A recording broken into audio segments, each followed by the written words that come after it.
மருத்துவமனையில் நடைபெறும் தாய்ப்பால் வார விழாவிற்கு Rotarian M Mythili Muthuvel Nirali paramedical கல்லூரி தலைவர் அன்புடன் அழைக்கிறார். அறநிலையத்துறையினுடைய முன்னாள் அமைச்சர் சேகர் பாபு அவர்கள் பத்தின ஒரு நியூஸ் ஒன்று இருக்கு. அதாவது திருத்தணி மலைக்கோவிலுக்கு சுவாமி தரிசனம் செய்ய முன்னாள் அமைச்சர் சேகர் பாபு அவருடைய அங்கே வந்தார். அவருடைய கார் அப்போ தடுத்து நிறுத்தப்பட்டதாக ஒரு புகார் எழுதிருக்கு.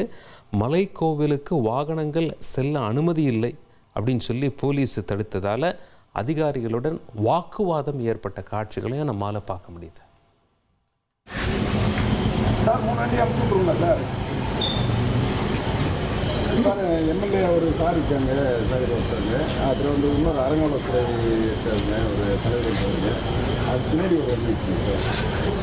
வரலைங்க சார், ஒன்றும் வரலைங்க. அவங்க அனுப்பிச்சுட்றேங்க சார், அவங்க நம்பர் இருந்துருக்காங்க. அது வந்து ஆமாங்க சார், ஆமாங்க சார். எனக்கு மெசேஜ் வரலைங்க சார். கும்பகோணம் அரசு மருத்துவமனையில் நடைபெறும் தாய்ப்பால் வார விழாவிற்கு Rotarian M Mythili Muthuvel Nirali paramedical கல்லூரி தலைவர் அன்புடன் அழைக்கிறார்.